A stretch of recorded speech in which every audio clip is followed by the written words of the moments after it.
చంద్రబాబు నాయుడు గారు చేసే రాజకీయ దుర్మార్గాలు కొడాల నాని గారికి తెలిసినంత బహుశా ఎవరూ తెలియదు. చంద్రబాబు నాయుడు గారు తలుచుకుంటే ఒక వ్యక్తిని ఏ విధంగానైనా కానీ దుష్ప్రచారం చేపించి విపరీతంగా తన మీడియాను అడ్డం పెట్టుకొని ప్రచారం చేసి తర్వాత అవమానకర రీతిలో మాట్లాడుతూ ఆ వ్యక్తి పైన ఆ వ్యక్తికి సంబంధించినటువంటి వ్యక్తిగత విషయాలన్నీ బయటికి లాగేసి జనాల ముందు వికటహాసంతో తను నవ్వుతూ ఉంటాడు, జనాల ముందు పెట్టేసి. ఇది చంద్రబాబు నాయుడు గారికి వెన్నతో పెట్టిన విద్య. ఇది కొడాల నాని గారు 2012 అప్పుడు టీడీపీ నుంచి బయటకు వచ్చేటప్పుడు స్పష్టంగా తెలియజేశారు. చంద్రబాబు నాయుడు గారి రాజకీయ అనైతికం, చంద్రబాబు నాయుడు గారి నిజాయితీ లేని రాజకీయం, చంద్రబాబు నాయుడు గారి దుర్మార్గం ఆనాడు కొడాల నాని గారు బయటపెట్టారు. సరిగ్గా ఈ రోజుకి చూస్తే చంద్రబాబు నాయుడు గారి రాజకీయ విధానం అలాగే కనపడతా ఉంది. అదే నిజమని అనిపిస్తూ ఉంది. ఎందుకంటే చంద్రబాబు నాయుడు గారికి ఆపోజిట్గా ఎవరున్నా కూడా ఆయన వ్యక్తిగత విషయాలు మాత్రమే ట్రోల్ చేస్తూ ఉంటారు, వాళ్ళ మీడియాను అడ్డం పెట్టుకొని. ఆయన ఎవరిని ట్రోల్ చేయలేదు, ఎవరి గురించి వ్యక్తిగతంగా మాట్లాడేదో లేదో చెప్పండి. ఎన్టీ రామారావు గారి వ్యక్తిగతమైన విషయాలు తీసుకొచ్చి బజార్ను పెట్టేసి ఈనాడులో బట్టలు లేని కార్టూన్ లేపిస్తూ ఎంత ఆనందపడ్డాడు చంద్రబాబు నాయుడు గారు. పాప మా పెద్ద ఆయన ధర్మపీఠం అని చెప్పి తర్వాత వీడియోల రూపాయలు అని చెప్పి పెద్ద ఆయన చాలా బాధపడ్డాడు. సొంత అల్లుడు ఔరంగజేబుతో పోల్చాడు. హరికృష్ణ గారిని ఎంత దారుణంగా ఇబ్బంది పెట్టాడు. హరికృష్ణ గారిని కన్నీళ్లు పెట్టుకున్నాడని చెప్పి స్వయంగా కొడాల నాని గారు చెప్పారు. లక్ష్మీపార్వతి గారిని వ్యక్తిగతంగా టార్గెట్ చేస్తూ ఎంత అవమానించాడు, మహిళని కూడా చూడకుండా. ఎంత చివరాఖరికి ఈయన దారుణం ఏ పార్టీకి వెళ్ళిపోయిందంటే 2012 బై ఎలక్షన్లో విజయమ్మ గారు షర్మిల గారు ప్రచారానికి వస్తే షర్మిల గారి గురించి రెండో పెళ్ళి 5 అని చెప్పి మాట్లాడిచ్చింది ఇలా టీడీపీ కదా. ఆ తర్వాత మీడియాలో హైలైట్ చేశారు. మళ్ళీ విజయమ్మ గారి గురించి బొట్టు ఎందుకు పెట్టుకుంది, బైబిల్ ఎందుకు పట్టుకుంది, బైబిల్తో ఏంటని చెప్పి చంద్రబాబు నాయుడు గారు మాట్లాడలేదా? పూర్తిగా వీళ్ళ మీడియా అసలు ఎట్లా పడితే అట్లా మాట్లాడలేదా? నిజంగా ఇవన్నీ చంద్రబాబు నాయుడు గారికి ఎంత వెన్నతో పెట్టిన విద్య అంటే అంత వెన్నతో పెట్టిన విద్య. పవన్ కళ్యాణ్ గారి గురించి ఈరోజు పవన్ కళ్యాణ్ గారు అంతా మర్చిపోయి ఉండొచ్చు. చిరంజీవి గారి గురించి ఈరోజు చిరంజీవి గారు లేకపోతే పవన్ కళ్యాణ్ గారు వీళ్ళు మర్చిపోయి ఉండొచ్చు. చిరంజీవి గారు కన్నీళ్లు పెట్టుకున్నారు ఒక మీటింగ్లో. చిరంజీవి గారు బయటకు వచ్చి నా మీద ఎందుకంత మీరు కుట్ర పన్నుతున్నారు, ఈ ఈనాడు ఆంధ్రజ్యోతి ఏంటి మీ పని అని చెప్పి చిరంజీవి గారు బయటకు వచ్చి ప్రెస్ మీట్ పెట్టి బాధపడ్డారు. వాళ్ళ కుటుంబం గురించి అప్పటి టీడీపీ నాయకులు అన్యాయంగా మాట్లాడలేదా చిరంజీవి గారి గురించి? పవన్ కళ్యాణ్ గారు 3వ పెళ్ళి అని లేకపోతే బిడ్డను కన్నాడు అని చెప్పి ఆయన మీద ఎట్లా పడితే అట్లా వార్తలు రాసింది వీళ్ళు కాదా? చంద్రబాబు నాయుడు గారి ఆధ్వర్యంలో స్వయంగా మహానాడులో పవన్ కళ్యాణ్ గారిని అవమానించింది బాబు గారి ముందు వీళ్ళు కాదా?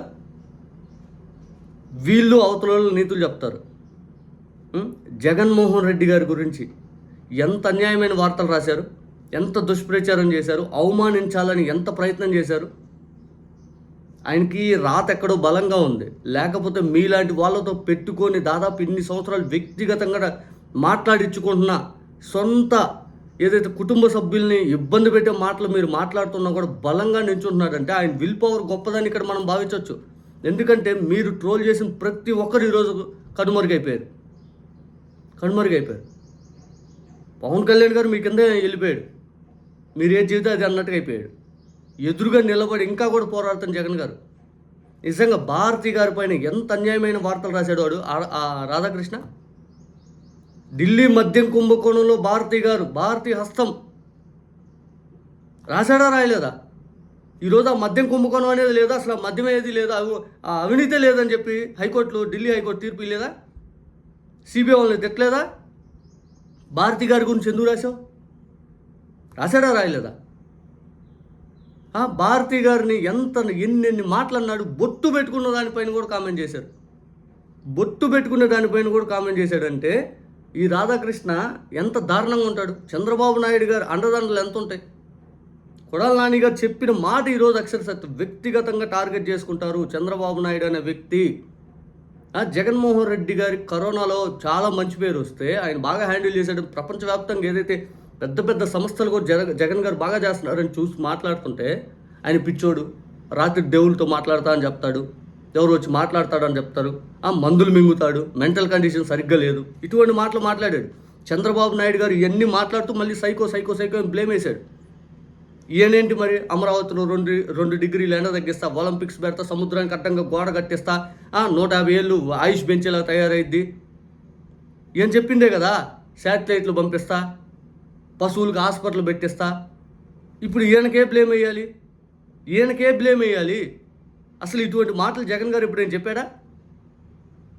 జగన్ గారు ఈనాటికి కూడా పరిపాలన గురించే మాట్లాడతాడు. ఈనాటికి కూడా ఇదే రాధాకృష్ణ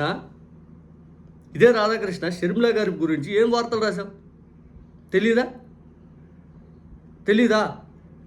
ఎవరు చూడలేదా?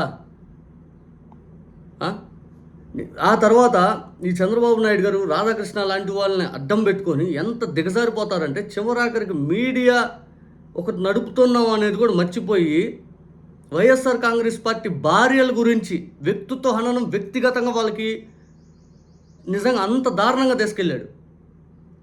అంటే మహిళలకు మనస్తత్వాలు ఉండవు, వాళ్ళందరూ ఇంక అన్నట్టుగానే రాశాడు. ఎట్లా పోతుంది అసలు? నిజంగా చంద్రబాబు నాయుడు గారు మీరు చేసే రాజకీయం ఎంత దారుణంగా ఉందంటే, మోడీ గారి వ్యక్తిగతమైన జీవితం మీ స్వయంగా మీ నోటితో మాట్లాడారు.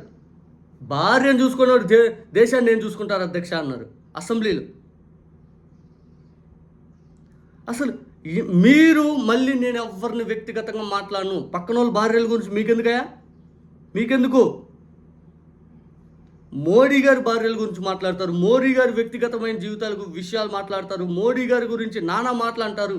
మళ్ళీ నేనేం మాట్లాడలేదండి, నాకేం తెలుసు, అవతల వాళ్ళు, నేను కట్టడి, నేను అది, మహిళల గురించి ఎవరు ముందు మాట్లాడేదే మీరు. ఏనాడైనా జగన్ గారు, సాక్షి కానీ, భువనేశ్వరి గారి గురించి మాట్లాడారా? బ్రాహ్మణి గారి గురించి మాట్లాడారా? ఏనాడైనా పవన్ కళ్యాణ్ గారి భార్య గురించి ఎప్పుడైనా మాట్లాడారా? ఆమె పేరు ప్రస్తావిస్తూ ఎప్పుడైనా మాట్లాడారా? ఎప్పుడూ మాట్లాడాల. చిరంజీవి గారి కుటుంబ సభ్యుల గురించి ఎప్పుడైనా మాట్లాడారా? దుర్మార్గం అంతా చేస్తుంది మీరు, దుర్మార్గాన్ని ప్రేరేపిస్తుంది మీరు, కానీ అవతల మీద బ్లేమ్ వేస్తారు.